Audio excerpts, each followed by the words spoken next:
हमारे राष्ट्रीय अध्यक्ष ने एक अब नया तरीका अपनाया है। कई बार दुश्मन या प्रतिद्वंदी के साथ अगर लड़के ना निकले, हल हाथ मिला के निकालो, इसी को कूटनीति कहते हैं। जो अजय मिश्र टेनी का जिक्र मैंने किया और लोगों को जिक्र किया, प्रचार में आप लोग भी जाएंगे? क्योंकि अब तो संयुक्त है, आप तो 400 पार का नारा दे रहे हैं ना। देखिए, कहाँ समय है किसी के पास। हम मुजफ्फरनगर और बिजनौर और बागपत ही पूरा कर लेंगे, 1 महीना तो है प्रचार का, कहाँ जा पाएंगे?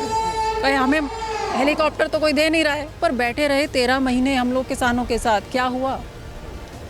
कोई निकला कोई हल? आज फिर किसान सड़कों पर हैं, क्या हल निकला? लेकिन मैं सकारात्मक देख रही हूँ। हमारे नेता को भारत रत्न दिया गया, बहुत बड़ी बात है।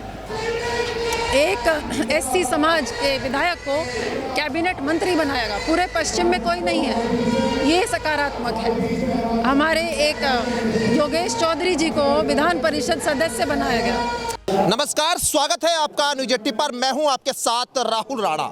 2024 का लोकसभा चुनाव, अब सियासत अपने चरम पर हो चुकी है। आज है हम बिजनौर में, और बिजनौर में एनडीए गठबंधन की आज एक पहली बैठक यहां पर हो रही है। पहली बैठक, और इस पहली बैठक का उद्देश्य है नरेंद्र मोदी के 400 पार के नारों को जो है पहुंचाना। यानी क्या इस बार 2024 में होने जा रहा है, और सियासत में इस बार जो अलग समीकरण बना हुआ है वो इस बार क्या पार हो पाएगा, ये अपने आप में एक बड़ा सवाल है। लेकिन आज मेरे साथ बातचीत करने के लिए महिला विंग की राष्ट्रीय अध्यक्ष मनीषा अहलावत जी है, और आज महिला दिवस भी है। तो सबसे पहले आपको महिला दिवस की आपको बहुत बहुत शुभकामनाएं, बधाई। बहुत बहुत धन्यवाद, और मेरी तरफ से सभी महिलाओं को आज के दिवस की शुभकामनाएं। और मैं चाहूँगी कि एक दिन ऐसा है, हमें ऐसे दिवस की ज़रूरत ही ना पड़े। अब महिला दिवस है, महिला शक्ति, आजकल राजनीति में आप बड़े सक्रिय है और महिलाएं आजकल खूब दिख रहा है। लेकिन आप आरएलडी और भाजपा जो धुर विरोधी हुआ करते थे, आज एक साथ, क्या आप लोग इसके बाद आप, क्योंकि भाषण भी आपके बदले हो गए, विचार भी कुछ बदले हैं क्या? देखिए, ये तो पहले भी हो चुका है, नया तो है नहीं गठबंधन। भाजपा और आरएलडी 2009 में भी साथ थे, तो ये कोई नया नहीं है। और इस क्षेत्र को देखते हुए एक बहुत ही स्वाभाविक और सूझबूझ वाला गठबंधन हुआ है, क्योंकि यहाँ पर अगर अब ऐसा लगता है कि सभी प्रत्याशियों के लिए जीत बहुत आसान हो गई है और भारी मतों से सभी जीतेंगे। पहले जब गठबंधन इंडिया के साथ थे तो 7 सीटें थी, अब 2 सीटें, कई सिमटते जा रहे हैं, कुछ ऐसा लग रहा है कुछ सिमट गए हैं कुछ। देखिए, वो हमारे राष्ट्रीय अध्यक्ष जी ने कई बार कहा भी है कि वो 7 सीटें ज़रूर थीं, लेकिन उसमें 1 सीट अपनी ले ली, 4 पर अपने प्रत्याशी दे दिए, तो और उसमें भी जीत का कोई पता नहीं बैठता कि नहीं समन्वय। तो ये 2 सीट ज़रूर हैं, लेकिन ये 100% जीत की सीट हैं, और सम्मानजनक एक गठबंधन है जिसमें आपके सिंबल पे किसी और को नहीं लड़ाया जा रहा। अगर 2 सीट दी हैं, उसमें भाजपा की तरफ से ऐसा कुछ नहीं कि आप इन्हें लड़ाइए उन्हें लड़ाइए। ये 100% आरएलडी की सीट है, वो जिनका मन हो। आपने देखा भी है, बागपत में डॉक्टर सांगवान जी का टिकट हुआ है और यहाँ पर चंदन चौहान जी का हुआ है, इसमें किसी की कोई दखलंदाजी नहीं रही। तो ये, और एक हमारे विधानसभा परिषद में गए हैं योगेश चौधरी जी, और कैबिनेट मंत्री बने हैं विधायक अनिल कुमार जी। तो 2 सीट ज़रूर हैं, लेकिन 4-5 पद भी हैं। विचारधारा कैसे मैच कर रही है? क्योंकि विचारधारा एक थोड़ा अलग थी। आप चौधरी चरण सिंह वादी लोग हैं, आप गन्ने की राजनीति करते हैं, आप किसानों की राजनीति करते हैं, उधर भारतीय जनता पार्टी के खिलाफ आप लोग लगातार प्रचार करते रहे। अब थोड़ा कंफर्टेबल फील हो रहा है जब नज़दीक आ रहे हैं? अब देखिए, राजनीति बदलेगी ना, विचारधारा बदलेगी। पहले सड़क से कर रहे थे, अब संसद से करेंगे। राजनीति वही रहेगी, मुद्दे वही रहेंगे। अच्छा, जिनके खिलाफ आप लोग चुनाव लड़ रहे थे, मैं कुछ नाम लेना चाहूँगा। ब्रजभूषण शरण सिंह, आप लोग वहाँ पर उनके विरोध कर रहे थे। ब्रजभूषण शरण सिंह, महिलाओं का संगीन आरोप, अब भाजपा में वो है। अब हो सकता है उनको टिकट दिया जाए या काट दिया जाए, लेकिन अजय मिश्र टेनी, उनको टिकट दे दिया गया। किसानों के ऊपर नरसंहार का मामला, अब आप लोग प्रचार करेंगे। अब आज एनडीए की मैं रैली देख रहा हूँ, आपकी रैली में जो है एनडीए के लोग, भाजपा के लोग आपके साथ हैं, आरएलडी के लोग, एक सामंजस्य। क्या लग रहा है कि कहीं कुछ समझौता करना पड़ा अपने आप से?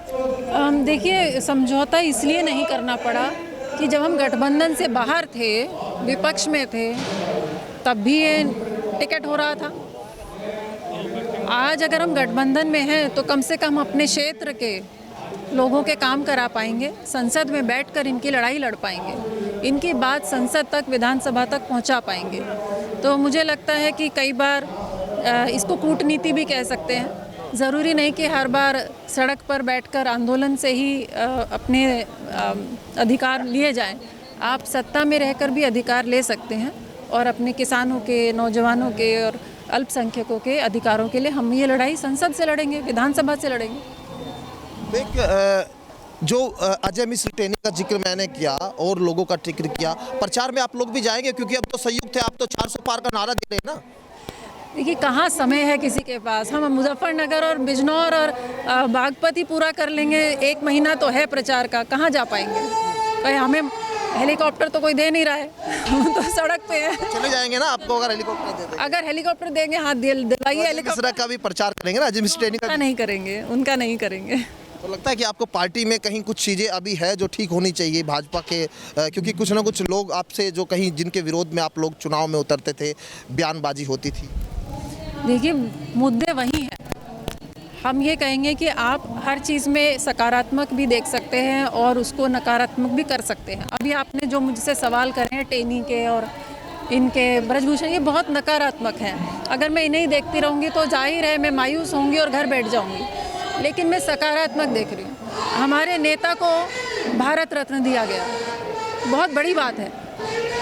एक एससी समाज के विधायक को कैबिनेट मंत्री बनाया गया, पूरे पश्चिम में कोई नहीं है, ये सकारात्मक है। हमारे एक योगेश चौधरी जी को विधान परिषद सदस्य बनाया गया, तो हम इन पे फोकस करेंगे और अपने क्षेत्र के विधायक, सांसद, इनको सपोर्ट करेंगे, मजबूत करेंगे। चंदन चौहान को संसद भेजेंगे, राजकुमार सांगवान को संसद भेजेंगे और अपनी पार्टी को मजबूत करेंगे। गठबंधन लगता है कितना लंबा चलेगा, या आपको लगता है कि कुछ चीज़ें अभी लोकसभा चुनाव तक ही अभी तय हुई है?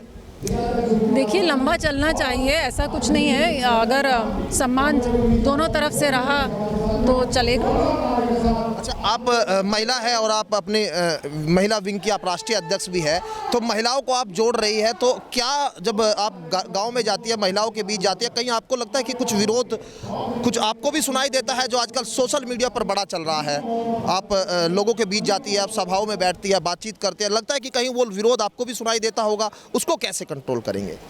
देखिए, विरोध किसी व्यक्ति विशेष या पार्टी विशेष का नहीं होता है। विरोध होता है नीतियों का, विरोध होता है माहौल का, महंगाई का, सुरक्षा व्यवस्था का। तो यही मैं आपको बार बार कह रही हूँ कि हम लोग यही मुद्दे हम सरकार में रहकर सुलझा सकते हैं और बेहतरीन तरीके से सुलझा सकते हैं, बजाय इसके सड़क पर बैठे रहे 13 महीने हम लोग किसानों के साथ। क्या हुआ? कोई निकला कोई हल? आज फिर किसान सड़कों पर हैं, क्या हल निकला? हमारे राष्ट्रीय अध्यक्ष ने एक अब नया तरीका अपनाया है। कई बार दुश्मन या प्रतिद्वंदी के साथ अगर लड़के ना निकले, हल हाथ मिला के निकालो।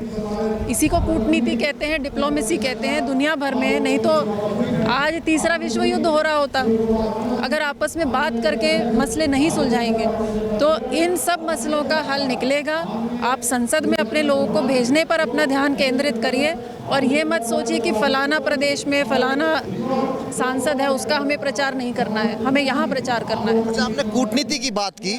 अब बीजेपी ने जो है पीडीपी के साथ में जम्मू कश्मीर में गठबंधन किया था, दोनों एक दूसरे के एकदम धुर विरोधी थे, एक दूसरे की अलग अलग विचारधारा के, लेकिन एक साथ हुए, और जब वो एक साथ हुए तो फिर अलग भी हुए। लेकिन उस दौरान पीडीपी नीचे चली गई और भाजपा वहाँ पर जो है आज भी राष्ट्रपति शासन। लगता है कहीं बड़ी पार्टी के साथ छोटी पार्टी जब साथ आती है, जब अलग होती है, तो कहीं बड़ा नुकसान भी आपको लगता है कि वो नुकसान कहीं आपके साथ, वो डर आपको नहीं सताता? ये पार्टी के अध्यक्ष के ऊपर बहुत ज़्यादा मुझे लगता है डिपेंड करता है कि पार्टी कहाँ जाएगी, बढ़ेगी या कम होगी।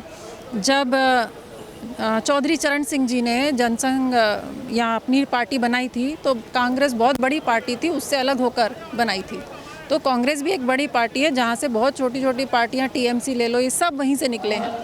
तो ये नेतृत्व के ऊपर निर्भर है कि आपकी पार्टी कहाँ जाती है। अगर नेता ठीक नहीं है, नेतृत्व ठीक नहीं है, तो पार्टी तो ख़त्म होनी है, चाहे आप बड़े दल के साथ रहें या छोटे दल के साथ रहें। मैं तो आपकी विचारधारा को समझना चाहता हूँ, क्योंकि ये फैसला कहीं आप लोगों के मन में कैसा, मैं बार बार एक ही सवाल पूछ रहा हूँ, मैं कुरेदने की कोशिश भी कर रहा हूँ, समझने की कोशिश भी, क्योंकि जब हम लोगों के बीच जाते हैं, ये चर्चा सुनते हैं, कहीं कुछ लोग धीरे धीरे वापस भी आ रहे हैं, कुछ लोग अभी भी वही है जहाँ शुरुआत के समय गठबंधन जब हुआ। देखिए, जाहिर है 100% हमें समर्थन ना मिले कार्यकर्ता कुछ मायूस भी हैं, मैं मना नहीं करूँगी, लेकिन समय की मांग को देखते हुए और अपनी ही जो हमारी कॉन्स्टिट्यूएंसी है, जो हमारा वोटर है, उसकी समस्या की समाधान के लिए ये रास्ता हमारे राष्ट्रीय अध्यक्ष ने अपनाया है। ये उनका फैसला है, हमने उन्हें अपना नेता माना है, तो हमारा ये कर्तव्य बनता है कि हम उनके फैसले को समर्थन दें, सहयोग दें और समय दें, और देखें कि उनका फैसला दूरगामी है, आगे हमें इसके परिणाम ज़रूर दिखेंगे। चलिए, यानी कि आप भी वेट एंड वॉच की स्थिति में अभी है। हमारे साथ मनीषा अहलावत जी थी और एक बड़ी बात उन्होंने कहा कि सत्ता में कहीं ना कहीं कुछ ऐसे फैसले भी लिए जाते हैं जो हो सकता है शुरुआती दौर पर कहीं कमज़ोर लगे, लेकिन हो सकता है दूरदर्शी तरीके से अगर उनको देखा जाए तो उनका फ़ायदा हो। लेकिन सत्ता के लिए यहाँ पर सीधे तौर पर एक कूटनीति जो जयंत चौधरी ने यहाँ पर की है, किसान आंदोलन अभी चल रहा है और किसानों की आवाज़ लगातार राष्ट्रीय लोकदल जिस तरह से उठाती है, क्या इस कूटनीति से कुछ हल निकलेगा? ये अपने आप में एक बड़ा सवाल है। मेरे सहयोगी काव्य कुमार के साथ मैं राहुल राणा, न्यूज़ 18 बिजनौर।